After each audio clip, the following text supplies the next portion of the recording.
अरे त्याच्या गावामध्ये अहिल्या देवीचा पुतळा लावायला त्या औलादीनं विरोध केला, तो झेंडा लावायला देत नाही आणि तो धनगरांना आरक्षण द्या म्हणतोय.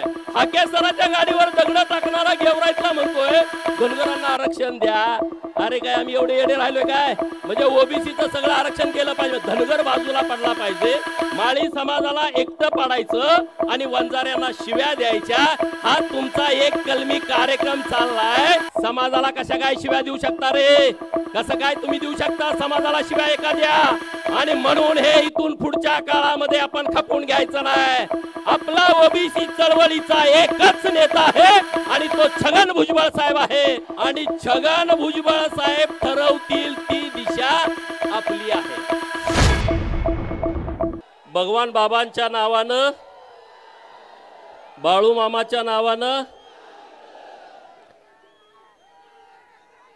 मराठवाडा ही क्रांतिकारकांची भूमी आहे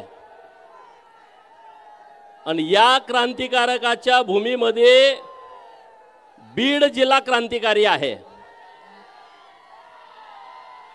संत भगवान बाबाच्या पावन स्पर्शानं पावन झालेली ही भूमी आहे.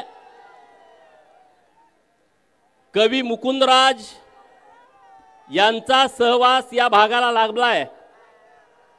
निजामांच्या विरोधामध्ये बंड करणारे, निजामांना पळती भुई थोडी करणारे नवसाजी नाईक आणि धर्माजी प्रतापराव हे पण याच मातीत जन्मालेले आहेत. आणि ज्यांच्याकडे बघून, ज्यांचा आदर्श घेऊन व्यासपीठावरती भुजबळ साहेब सोडून जे बाकीचे तरुण मंडळी आहेत हे जे सत्तेचं पाणी चाकतायत, ज्यांचा आदर्श घेतला, ज्यांचं नाव घेतलं तर 12 हत्तीचं बळ येत आहे, असे ओबीसीचे नेते स्वर्गीय गोपीनाथरावजी मुंडे साहेब आज आमच्या अधिकारावरती गदा येते.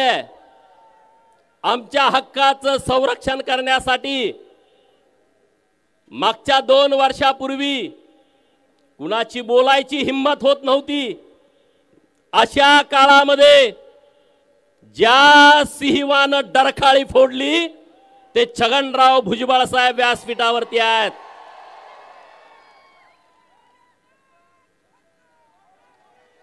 राज्याचे माजी मंत्री ज्यांच्या शब्दाला धार आहे असे माननीय धनंजयराव मुंडे साहेब व्यासपीठावरती आहेत. माननीय प्रकाशांना, लक्ष्मणराव हक्के साहेब, बाकीचे सगळे मंडळी, मी आता वेळ जास्त घेत नाही. मित्रांनो, मी पश्चिम महाराष्ट्रातून आलो आहे. 1962 ला इंग्रजांच्या विरोधामध्ये लढणारे क्रांतिसिंह नाना पाटील सातारा लोकसभेमध्ये हरले. परंतु 1967 ला याच भूमीनं त्यांना लोकसभेमध्ये पाठवलं होतं. याचा सर्वस्वी अभिमान माझ्यासारख्या कार्यकर्त्याला आहे. मित्रांनो, भुजबळ साहेबांच्या नेतृत्वात इथं एक एल्गार सभा मागे झाली होती आणि आता दुसरी एल्गार सभा माननीय भुजबळ साहेबांच्या नेतृत्वामध्ये आपल्या या बीडच्या भूमीमध्ये होते आहे. भटका विमुक्त, ओबीसी, मायनर ओबीसी 346 जाती आहेत. मित्रांनो, आज आपण सगळ्यांनी एक दिलानं, एक मनानं भुजबळ साहेबांच्या पाठीमागं राहण्याची नितांत आवश्यकता आहे. मान्य आहे का तुम्हाला? कुणाकुणाला मान्य आहे? हात वर करा. सगळे मीडियावाले मित्रांना माझी विनंती आहे, ते आमच्यामध्ये भांडणं लावू पाहतायत. जरा हात थोडा वेळ वर धरा. ते आमच्यामध्ये भांडणं लावू पाहतायत. ते म्हणजे 346 जातीचा एकटाच नेता कसा? अरे बाबांनो, आमच्या सगळ्यांचं ठरलंय. आमचा नेता एकच आहे, माननीय छगन भुजबळ. कुणाची काय अडचण आहे का?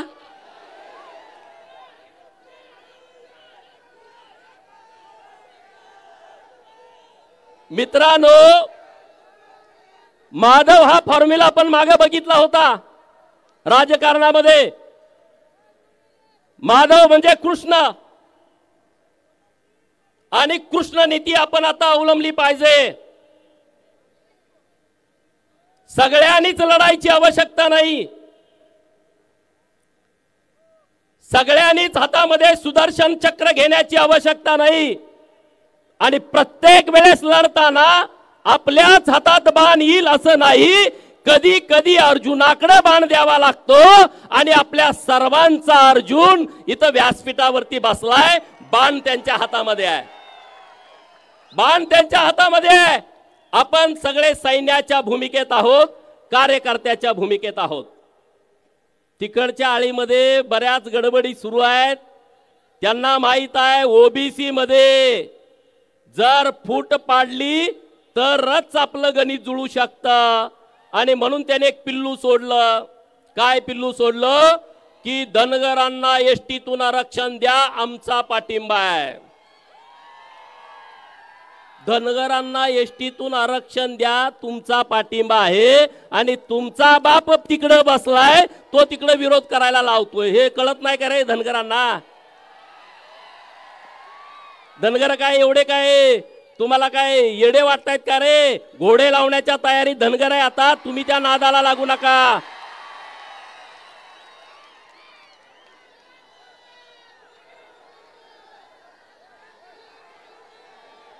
धनगरांना दोन भूमिकेत जावं लागणार आहे. धनगर समाजाच्या एसटी आरक्षणाची अंमलबजावणी करणं हे धनगरांच्यासाठी प्राथमिकता आहे. आम्ही लढाई लढू, रस्त्यावरची लढू, न्यायालयातली लढू, सरकार बरोबरची लढू. धनगरांच्या एसटी आरक्षणाची अंमलबजावणी करणं ही आमची प्राथमिकता आहे. परंतु 346 जातीचा समूह असणाऱ्या ओबीसीच्या आरक्षणाचा संरक्षण करण्याची जबाबदारी ही सुद्धा धनगरांच्या वरती आहे. म्हणजे तुम्हाला दुहेरी भूमिका घ्यावी लागेल. मी म्हणतोय ती योग्य आहे का अयोग्य आहे?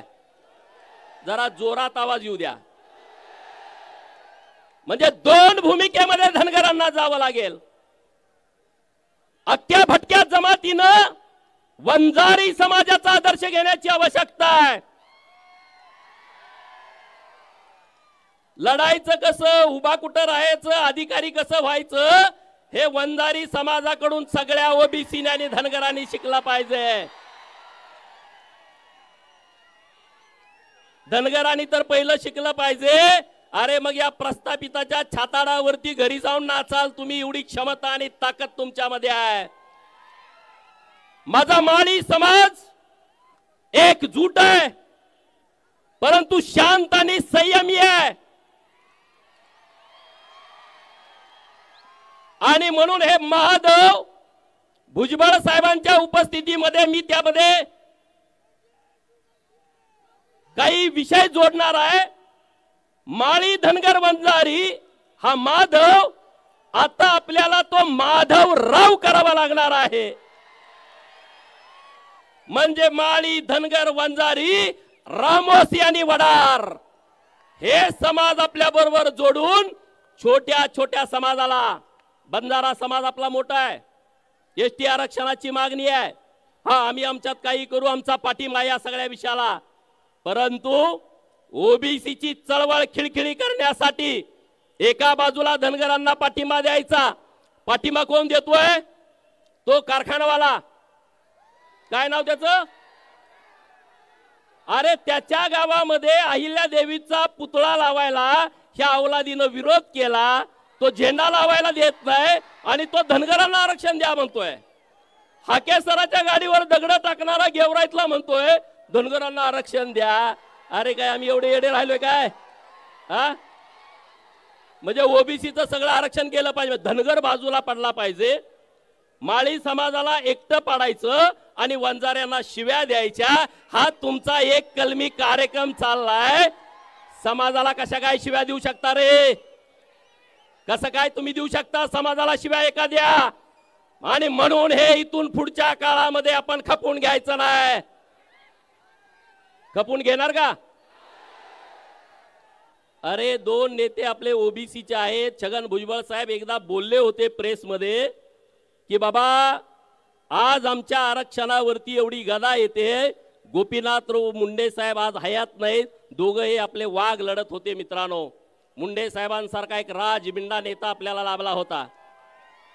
एखादा सुपरस्टार सुद्धा मुंडे साहेबापेक्षा कमी देखणा असेल.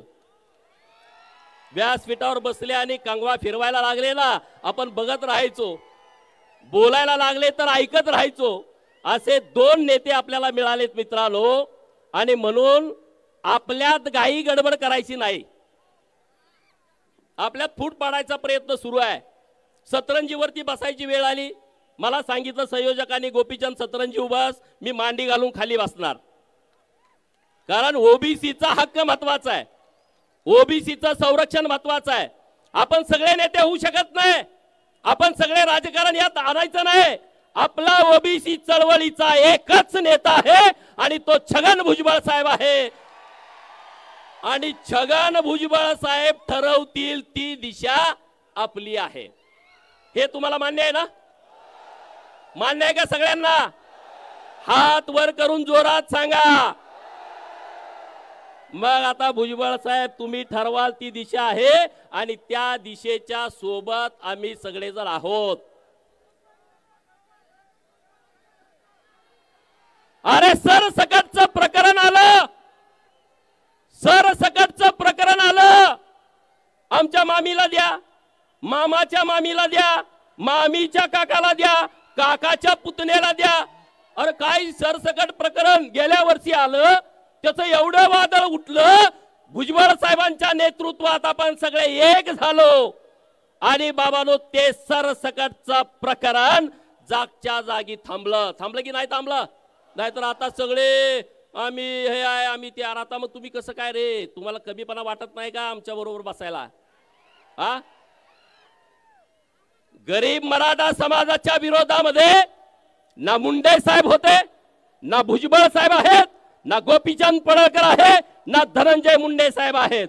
गरीब मराठा समाजाच्या विरोधात आम्ही कधीच नाही. जे तुम्हाला वेगळं आरक्षण दिलंय त्या वेगळ्या आरक्षणाचं आम्ही सगळे समर्थन करतो. करतो की नाही? वेगळं आरक्षण आहे नाही तुम्हाला ओबीसी विरोध करतोय, ओबीसी विरोध करतोय. मीडियावाल्या मित्रांना माझी विनंती आहे, ओबीसी सगळा समाज गरीब मराठा समाजाला, मागासल्या मराठा समाजाला जे वेगळं एससीबीसीचं आरक्षण दिलंय त्याचं आम्ही कालही समर्थन करत होतो, आजही समर्थन करतोय आणि उद्याही समर्थन करणार आहे. आम्ही गरीब मराठा समाजाच्या विरोधात नाही. पण गरीब मराठा समाजाचं भांडवल करून जो प्रस्थापित मराठा समाज आहे तो आमच्या सुताराचं, कुंभाराचं, लोहाराचं, घिसाड्याचं, गावगाड्यातल्या राहणाऱ्या छोट्या छोट्या समाजाचं सरपंच पद हिसकावू पाहतोय, याला आमचा विरोध आहे. म्हणे सुताराचा पोरगा सरपंच झाल्यावर आम्ही कसं पुढे बसणार? मी चंद्रकांत दादांचं खरं तर अभिनंदन करेन. त्यांनी सांगलीच्या कार्यक्रमामध्ये भूमिका घेतली. या महाराष्ट्रामध्ये जे आरक्षणाचं राजकारण सुरू आहे त्यांना गरीब समाजाची लोक सरपंच पदावरती बसलेली आवडत नाहीत. त्या खुर्चीच्या पुढे बसायला लाज वाटते आणि म्हणून हे आरक्षणाचा हा घाट त्यांनी घातलेला आहे. पण हा सगळा समस्त ओबीसी समाज तुमचा हा घाट हाणून पाडणार आहे. ओबीसीच्या चळवळीमध्ये येताना अरे समोरनं लांडग्याचा कळप अंगावर यायला लागलाय. लांडग्याचा कळप तो तुमच्यावरती अटॅक करायला लागलाय आणि आपण म्हणतोय नाही नाही आम्ही सर्व समावेशक आहे, आम्ही नुसतं ओबीसी नाही, आम्ही सर्व समावेशक आहे. लांडगा तुमचा आता गळा घोटणार आहे आणि आपण म्हणायचं का आम्ही सर्व समावेशक आहे? अरे आपल्या हातात आहे ते फेकून मारलं पाहिजे आणि सांगितलं पाहिजे मी ओबीसी आहे. अरे तुम्ही जरी नाही सांगितलं तर ते म्हणतातच ना. आणि म्हणून मला धनगर सांगायला मला कधी कमीपणा वाटत नाही, लाज वाटत नाही, मला अभिमान वाटतो. मी धनगर आहे पण ओबीसी आहे. मला पत्रकारांनी प्रश्न विचारला आल्या 4 दिवसापूर्वी तुम्ही हिंदू सभेला आलता, आज तर तुम्ही ओबीसी सभेला आलाय. 4 दिवसापूर्वी मी बीड मध्ये आलो होतो. कंधों से आगे छाती नहीं होती, कंधों से आगे छाती नहीं होती, धर्म से बढ़कर जाती नहीं होती. आणि म्हणून परवा आलो होतो धर्माचा विषय होता आणि आज आलोय माझ्या जातीचा ओबीसी लोकांचा विषय आहे आणि त्याचं संरक्षण करण्यासाठी भुजबळ साहेबांच्या पाठीमागे घोषणा देण्यासाठी कार्यकर्ता म्हणून आलो आहे आणि पुढे नेहमी येणार आहे मित्रांनो, नेहमी येणार आहे, नेहमी येणार आहे. आणि तुम्ही सगळे गावातले एक व्हा, सगळे एक व्हा, गावातले वाद सगळे संपून टाका. किंवा असा आहे तो तसा आहे, यो आमकाय यो तमकाय, हे राजकारण ते राजकारण, आणि आपल्यामध्ये जर भांडत बसला ना माती होऊन जाल, माती होऊन जाल. अत्यंत जबाबदारीनं मी बोलतोय, अत्यंत जबाबदारीनं मी बोलतोय. तुम्ही जर तुमच्यामध्ये डॉक्टर बाबासाहेब आंबेडकर साहेबांनी काय सांगितलं, शिका, संघटित व्हा, संघर्ष करा. आपला नुसता संघर्ष चालू आहे, संघटित कोण होणार? आणि ते संघटित होण्यासाठी आणि तुम्ही आणि आम्ही एकत्रित येऊया. आणि जीआर बिआर तुम्ही चिंता करू नका रे, भुजबळ साहेब लढतायत ताकदीनं. आतापर्यंत कुणाला सर्टिफिकेट मिळालेले नाहीत आणि पुढे मिळणार नाहीत, याची व्यवस्था यांच्या नेतृत्वाखाली होईल. तुम्ही विश्वास ठेवा, याची चिंता करू नका. आणि यांनी अगोदर दाखले काढलेत रे. सरपंच हे नगरसेवक कुठल्या पदावरती आहेत? कुणबी मराठा, मराठा कुणबी, माग कुल येतात नाही तर पुढे कुल येतात. ओव्हर रायटिंग, माग कू चला द्या दाखला, पुढे कू द्या दाखला. साहेब मला विनंती अशी करायची आहे, जो प्रांत खोटा दाखला देईल, जो जात पडताळणी समितीचा प्रमुख खोटी जात पडताळणी देईल, त्याला पहिला बीडच्या तुरुंगात टाकायची व्यवस्था केली पाहिजे. 50,000 घेतलं का दाखला देते, पण आज नाही रे. त्यांना काय वाटतंय आम्ही लय दाखले दिले, माग दाखले ह्यांनी काढलेत बरेच. पुण्यामध्ये मला वाटतंय 16 का 17 नगरसेवक या दाखल्यावरती आहेत. नाशिकमध्ये तशी परिस्थिती सगळीकडे आहे. आणि म्हणून याच्यावरती कुठंतरी एकदा निर्णय आला पाहिजे. भुजबळ साहेब, ही सगळी लोक आपल्या बरोबर आहेत, आपल्या सोबत आहेत. आणि त्यामुळं मी तुमच्याशी बोलत असताना आता मागे आकडे येतात, 58 लाख नोंदी सापडल्या. 58 लाख कशाला म्हणतात? एक जर 100 वर्षापूर्वी 58 लाख नोंदी सापडल्या, आमची संख्या म्हणजे 5 कोटी आहे. अरे मराठवाड्यामधले जिल्हे, विदर्भात तर सगळे हे कुणबी पंजाबराव देशमुखांच्या सांगण्यावरती झाले. मराठवाड्यातला यवतमाळ असेल, वाशिम असेल, बुलढाणा असेल, तिकडं गोंदिया असेल, वर्धा असेल, चंद्रपूर असेल, गडचिरोली असेल आणि नागपूर असेल, इकडं तर मराठा समाज पूर्वीच कुणबी झालाय. कोकणातला मराठा समाज म्हणतोय आम्हाला कुणबीचा दाखला नको. मुंबईमध्ये मराठा असायचा प्रश्नच नाही, कारण तिथं आग्र्या कोळ्यांची मुंबई आपण सगळ्या पुस्तकामध्ये वाचतो. नवी मुंबईमध्ये रायगड येतो आणि तिकडं पालघर आणि ठाणे येतो, तो आदिवासी बहुल जिल्हा आहे. खानदेशामध्ये नंदुरबार आदिवासी बहुल आहे. तिथं राहिला नाशिक, धुळे, जळगाव. आणि तुमचे इथले जिल्हे छत्रपती संभाजीनगर, जालना, बीड, परभणी, हिंगोली, नांदेड, धाराशिव, लातूर. पलीकडे राहिला सोलापूर, सांगली, कोल्हापूर, सातारा, पुणे आणि अहिल्यानगर. जिल्हे किती झाले मोजा, तिकडचे 3 इकडचे 8, 8 आणि 3 11, अहिल्यानगर 12, 12 आणि 5 17. 17 जिल्ह्यामध्ये 5 कोटी असतात का रे? कुठलं तुमचं कॅल्क्युलेटर आहे? कुठलं कॅल्क्युलेटर आहे? एवढी लोकसंख्या तर या 17 जिल्ह्यामध्ये आहे का? जातनिहाय जनगणना ज्या दिवशी होईल तेव्हा तुमचा बाजार उठलेला असेल, हे तुम्ही लिहून ठेवा. आणि तुम्हाला तुमची ताकद कळेल. सुताराला कुंभाराला ती मध्ये माझं एकच घर आहे. अरे तुझं गावात एक आहे, पण विधानसभा मतदारसंघात 1000 घर आहेत की, 1000 गुणुले 5 कर की. लोहार म्हणते माझं गावात एकच घर आहे, लपतय. अरे गावाचा विचार करू नको, विधानसभा मतदारसंघाचा विचार कर. तेव्हा तुझी 5000 7000 लोकसंख्या होत्या. आणि या महाराष्ट्रामध्ये असे कितीतरी आमदार आहेत की जे 5000च्या आत निवडून आलेत. एकटा लोहार एखाद्या आमदाराला पाडू शकतो, एवढी हिंमत तुमच्यामध्ये आहे रे. पण तुम्ही म्हणताय जाऊ द्या, ते भुजबळ साहेबाचं काम आहे. अरे भुजबळ साहेबांचा 78वा वाढदिवस झाला परवा. सगळे उभा राहून त्यांना वाढदिवसाच्या शुभेच्छा द्या. सगळे उभा राहा. भुजबळ साहेब हे 100 वर्ष 100वा वाढदिवस करण्यासाठी या महाराष्ट्रातल्या गरीब लोकांच्या तुम्हाला शुभेच्छा आहेत.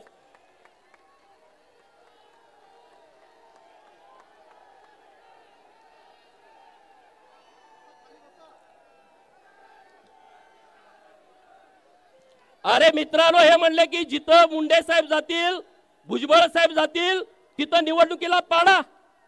कुठं जरी मी स्टेटमेंट ऐकलं, त्यांच्यासाठी मला म्हणायचं आहे, हुकूमत तो वही करते हैं जिनका लोगों के दिलों पे राज होता है। हुकूमत तो वही करते हैं जिनका लोगों के दिलों पे राज होता है, वरना यूं तो मुर्गों के सर पर भी ताज होता है। तुम्ही भुजबळ साहेब आणि मुंडे साहेब कुठं आले, तुम्ही पाडणार, तुम्ही पडाल, जशाच तसं मिळेल। तुम्ही आहो म्हणला, आम्ही काहो म्हणू।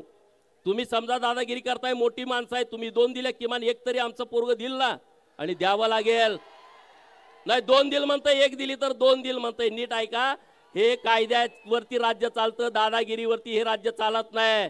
आणि म्हणून मला ठाम विश्वास आहे, भुजबळ साहेब आपल्या सरकारमध्ये आहेत, देवेंद्र फडणवीस साहेबांशी त्यांचं बोलणं होत आहे। चिंता करू नका, ओबीसी वरती कुठलाही अन्याय होणार नाही, याची जबाबदारी भुजबळ साहेब घेतील। आणि आपण सगळे सैन्य म्हणून भुजबळ साहेबांच्या पाठीमागे ताकदीने उभा राहू। मुंडे साहेबांचं जे स्वप्न होतं, मुंडे साहेबांचं जे स्वप्न होतं की जातनिहाय जनगणना झाली पाहिजे, ते आता स्वप्न मित्रांनो यावर्षी पूर्ण होत आहे। आणि त्यामुळे ओबीसीच्या हक्काला कुणीही कितीही दादागिरी केली, किती अन्याय करण्याचा प्रयत्न केला तर धक्का लागू शकत नाही। आणि याचं सगळं श्रेय माननीय भुजबळ साहेबांच्याकडे जातं। एवढंच या निमित्तानं बोलतो।